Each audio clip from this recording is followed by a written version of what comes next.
नमस्कार दोस्तों, मैं अपने चैनल अधिक से कुछ ज़्यादा पर आप सभी का स्वागत करता हूं। दोस्तों, क्या आपके मन में कभी ये सवाल नहीं उठता है कि महाभारत के इतने बड़े और भयानक युद्ध में अर्जुन को छोड़कर ऐसा कोई भी योद्धा नहीं था जिसके रथ युद्ध लड़ते लड़ते चूर चूर ना हुआ हो? क्या अर्जुन उन सभी योद्धाओं से अधिक वीर था कि कोई उसके रथ तक को हानि नहीं पहुंचा सका? नहीं दोस्तों, ऐसा नहीं है कि सिर्फ अर्जुन ही एकमात्र पराक्रमी था।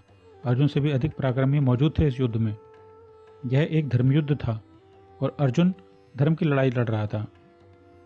और फिर नारायण स्वयं जिसके साथ में हो, वह भला कैसे हार सकता है?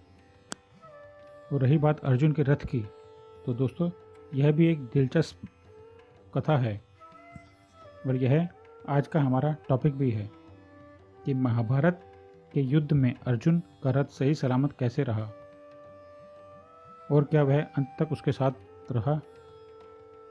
तो दोस्तों सुनिए उस रहस्य को। महाभारत के इस भयानक युद्ध को 18वें दिन पांडवों ने समस्त कौरव सेना को परास्त कर दिया। जिस दिन युद्ध समाप्त हुआ उस दिन संध्या को अपने शिविर की तरफ आते हुए अर्जुन मन ही मन सोच रहा था कि आज केशव उसे क्या कहेंगे। वह खुश होंगे या फिर दुख प्रकट करेंगे। अब तो कुछ शेष रहा भी नहीं। अब उनका अगला आदेश क्या होगा? अर्जुन यही सब बातें सोचता हुआ चुपचाप बैठा था। चारों दिशाओं में लाशें ही लाशें बिखरी पड़ी थीं। शिविर पर पहुंचते ही श्री कृष्ण की आवाज़ अर्जुन के कानों में पड़ी और उसने उनकी तरफ देखा। वह उससे रथ से नीचे उतरने के लिए कह रहे थे। अर्जुन असमंजस में पड़ा उन्हें देखता रहा और सोच रहा था कि आज केशव हर रोज की तरह पहले स्वयं उतर कर उसे उतरने में मदद ना करके उसे उतरने को क्यों कह रहे हैं। क्या वे मुझसे क्रोधित हैं या फिर इसमें भी उनकी कोई लीला है? फिर सोचने लगा, अब और क्या लीला हो सकती है।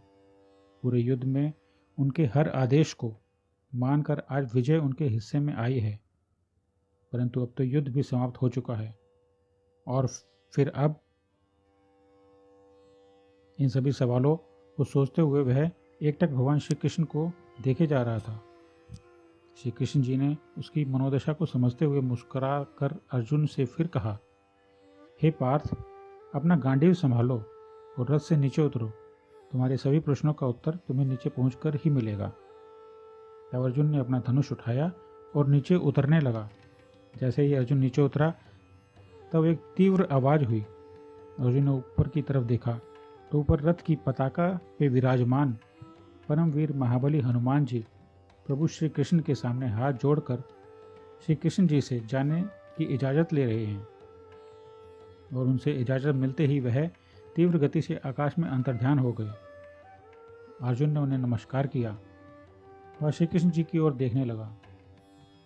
प्रभु श्री कृष्ण बड़े ही प्रेम से पूरे रथ को निहार रहे हैं।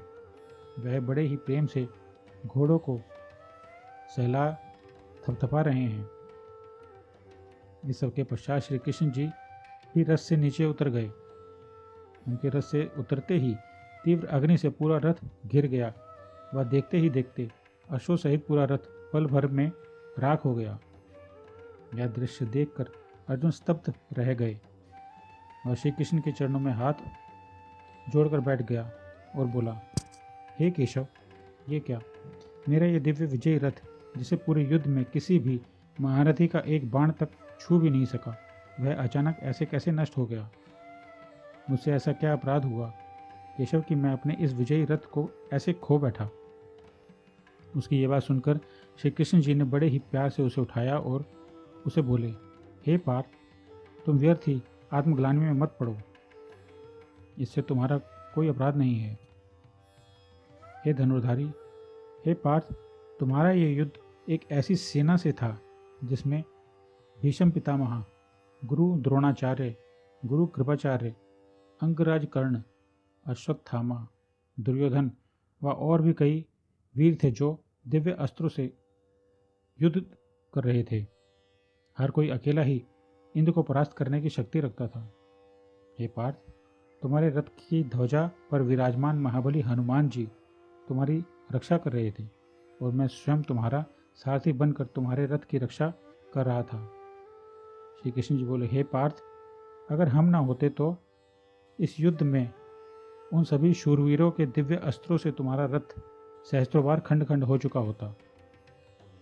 और यही वजह थी पार्थ कि आज मैंने सारथी की मर्यादा को तोड़ा।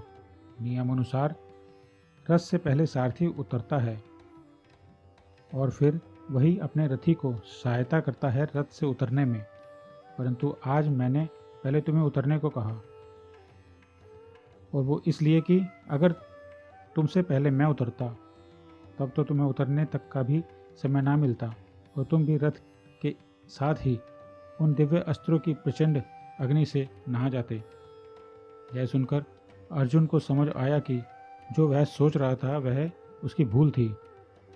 उसके रथ की रक्षा उसकी और उसके गांडीव ने नहीं की थी, बल्कि उसकी रक्षा तो ऊपर ध्वजा पर बैठे भगवान श्री हनुमान जी और उसके सारथी बने नारायण ने की थी। तो दोस्तों बताइए, आपको ये महाभारत के युद्ध के बाद का दृश्य कैसे लगा? अगर आपको ये पसंद आया हो तो कृपया इसे लाइक कीजिए और साथ के साथ लाल बटन दबाकर सब्सक्राइब भी कर दीजिए, ताकि आगे भी ऐसी ही जानकारियाँ अधिक से कुछ ज़्यादा हम आपको देते रहें। धन्यवाद।